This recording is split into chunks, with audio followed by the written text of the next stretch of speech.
16話、運命の得意点の解説と考察まとめ。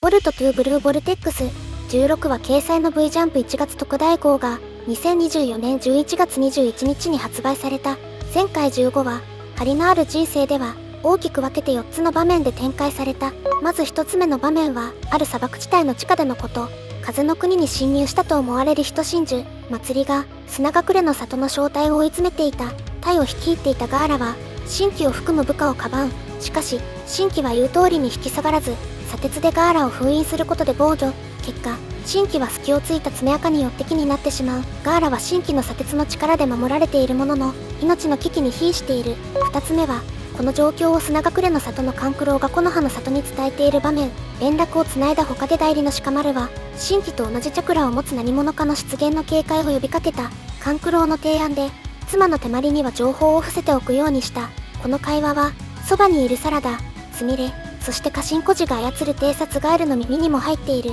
3つ目は、人真珠たちが集う拠点でのこと。5人目の人真珠、竜が誕生した。竜は誕生するや否や、拠点に潜む存在に気づく。ジトンと思われる力で引きずり出されたのはコード。コードはチャクラの目に興味を示したジラに攻撃を仕掛けたが対処される。コードは右手を失うこととなった。ジラはコードとの間で、ボルトとその協力者を始末した報酬にチャクラの実を提供するという契約を結ぶ。竜はガーラを新たな標的にした。竜ならガーラの封印を解除できるようだ。そして4つ目の場面は、7代目他での顔岩でボルトとカワキが対面するというもの。ボルトは未だ真術、カーマを制御できておらず、使った際には乗っ取られる感覚がしたという。カーマのさらなる規定性が心配される中、ボルトはそれでも優先すべきは人真珠との戦いであると考えていた。ボルトはカワキの力が必要だと主張し、カワキに隠された力の存在を伝えた。アマドはこの様子をカワキの視点から見ていた。ボルトから飛び出す情報に驚きを見せつつ、孤児の生存の可能性を疑い始める。カワキは大筒木が害悪の根源であるという主張は変えなかったが、人真珠を優先する意向を示した。16話はここから展開される。この動画では16話、運命の得意点の解説と考察をやっていこうと思う。まずは16話のあらすじの解説をしていく。このチャンネルでは、ナルトやボルトを他にはない視点で深掘りしていきます。新たな発見や面白さにつながると思いますのでぜひチャンネル登録をお願いします。まず、16話の扉絵にはエイダが選ばれた。エイダからは、まるでファッションモデルかのようなオーラが感じられる。そして書かれている英文は、愛は心で見るものではなく、目で見るものと読める。これはおそらく、劇作家シェイクスピアの名言の一つ、愛は目で見るものではなく、心で見るものをもじったもの。16話でのエイダの様子を表しているように思える。この言葉の意味を踏まえて読んでみると話の深みが一層感じられるかもしれない。そして本編では、ボルトと家臣孤児の過去の様子から始まる。ボルトは孤児から未来のあらゆる可能性を見る真術、実法により、6年後に習得するはずの時空間忍術の習得法を学んでいる。この術は、ボルトの祖父である波風湊の飛来神の術に似た、金属にチャクラを付与して瞬間移動を可能にする技である。しかし孤児は、未来の情報を広めることで事態が複雑化すると警告する。そのため、ボルト、孤児、そして真術、千里眼でこの様子を見ていたエイダは、運命の得意点として、影から事態の収束を図ることとなった。孤児はカエルを経由して、鹿丸にボルトの協力者として動いていることを明かし、これからするべきことを伝えている。ひまわりを里に留めておくよう指示も出していた。ジラはひまわりを標的にしているが、木の葉の里の文化的価値を評価し、里内での戦いは避けたいようだ。ひまわりを里から出せばジラを引き寄せることになり、無事ではいられなくなる。最後に孤児は、良い未来へ進むため、自身の心に従ってほしいとしている。一方、他で代理である鹿丸の、孤児の話を受けての指示により、このハマル、サラダ、美月は風の国に向かった。これは、人真珠の祭りと竜に対処するためである。絶対的な強さを持つジュラに介入をさせないように、必要最小限の戦力を向かわせた。砂隠れの里からはヨドとアラヤが迎えている。また物語では、ボルトへの思いを抱くサラダとスミレの感情の交錯も描かれ、鹿丸がボルトを信じて尋問から逃がした事実や、人真珠、ジュラの動向を見据えた戦略的な動きなど、複雑に絡み合う人間関係と緊迫した状況が展開されている。ボルトが編み出した竜、飛来神の術について、コードの真術、爪痕との関連性から考察を深めたい。コードが使用する真術、爪痕は、術者の血中の鉄分とチャクラを用いて生み出された暗記でマーキングを行い、そのマーキング間を瞬時に移動する能力である。一方、ボルトが開発する飛来神の術は、金属にチャクラを付与し、その感知によって転移を可能にするものである。妖術は特定の地点間を瞬時に移動する結果だけでなく、チャクラを付与した金属をマーキングとして利用している点が似ている。ボルトはコードとの戦闘を通じて爪痕の性質を目の当たりにし、その経験が独自の術の開発に影響を与えた可能性がある。またボルトはもともと大筒木の基本能力としての時空間忍術を制御することを目的に術を編み出している。真術、爪痕のように、この亜流、飛来神の術も大筒木の要素を利用しているのかもしれない。ただ、今回の飛来神の術の説明から、波風湊の使用する本物の飛来神より劣っていると感じた読者もいるだろう。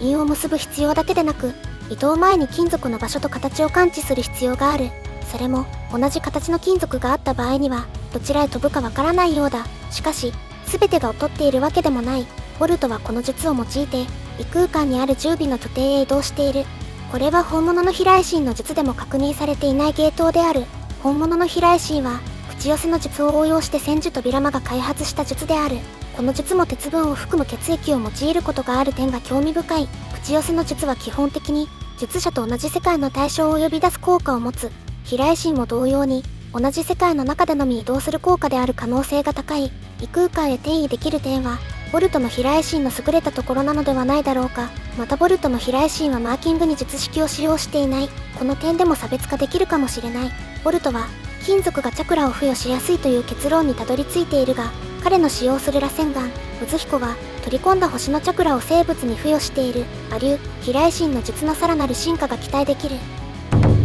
真術、実法の本質的な難しさは、未来の無限の可能性を見ることによってもたらされる複雑性にある。この真術は、あらゆる未来の可能性を見ることができる能力だが、過信孤児の言葉が示すように、その情報を利用することは極めて危険で困難な作業となる。未来の情報を多く知れば知るほど、現実の流れはより複雑に、予測不能になってしまうのだ。実法の本質的なリスクは、未来の情報を知ることが、かえって未来を不安定にしてしまう点にある。これは、観測者が情報を得ることで、その情報自体が未来の流れを変えてしまう観測者効果に類似している。つまり、未来を知ろうとする行為そのものが、未来の可能性を変容させてしまうのである。さらに、孤児は得意点という概念を通じて、未来の情報を知りすぎた存在が、運命を不安定にする危険性を警告している。ボルト、エイダ、過信孤児自身が運命の得意点とされるのは、彼らが未来の情報を多く知りすぎているためと解釈できる。このように、実法は強力な真術でありながら、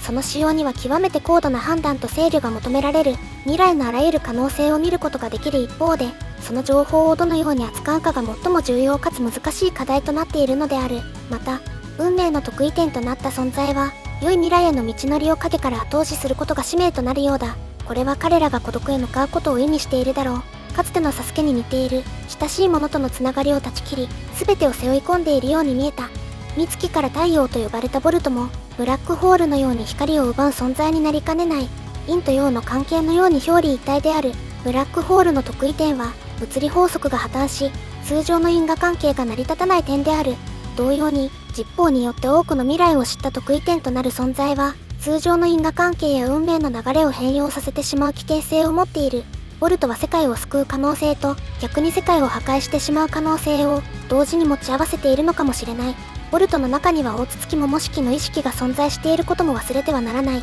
桃式もまた、運命の得意点と呼べる存在だろう。彼にはもともと、未来を見る能力が備わっていた。孤児の実法からでなくとも、自ら未来の情報を受け取れるのである。もしも桃式がまたボルトを乗っ取るようなことがあれば、孤児が目指していた未来への道のりから逸れてしまう危険性がある。他の得意点の力でも収集がつけられないほどに未来を不安定にしてしまう場合もある。桃式の行動には、運命の得意点の観点からも注目すべきだと言える。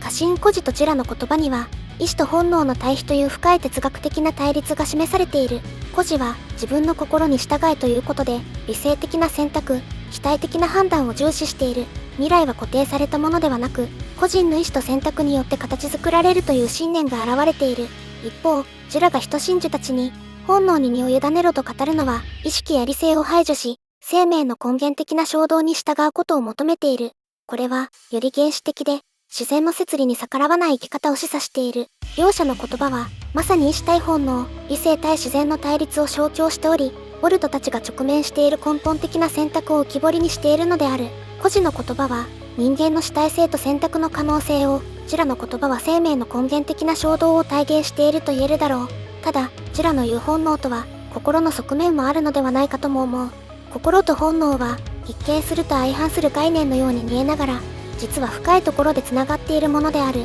人間の意思決定において、理性的な判断と感情的な直感は完全には分離できず、むしろ相互に影響を与え合っている。孤児が説く、心に従うという選択は、純粋な理性的判断だけではなく、より深い直感的な理解も含んでいるのではないだろうか。同様に、ジラが説く本能もまた、単なる原始的な衝動ではなく、生命が持つ根源的な知恵という側面を持っているかもしれない。特に注目すべきは、孤児が、実法という真術で見た無数の未来の中から、あえて心に従えという助言を選んでいる点である。これは、理性と本能が調和した状態でこそ、最適な未来への道が開かれることを示唆しているのかもしれない。つまり、心に従うことと本能に身を委ねることは、必ずしも二項対立的な選択ではなく、むしろ人間、あるいは生命体の意思決定における双方的な要素として捉えることができるのである。ボルトたちの戦いにおいても、この両者のバランスが重要な鍵となる可能性があるだろう。運命の得意点として、ボルト、孤児、レイダ以外に誰が現れるだろうか。星の危機の元凶であるジラは、運命の得意点である可能性が高い。孤児の言う運命のバトルロワイヤルは、運命の得意点を中心に行われると考えられる。以上が最新16話の解説と考察になります。過去の解説、考察動画では、16話時点でもまだ明かされていない内容に関する解説や考察もしていますので、良ければ視聴していただけると嬉しいです。ここまでの内容は、個人的な妄想を多分に含んでいます。多めに見ていただけますと幸いです。今回の動画に関する感想や意見がありましたら、コメントで教えていただけると嬉しいです。もしこの動画が面白いと思ったら、高評価とチャンネル登録をお願いします。ご視聴ありがとうございました。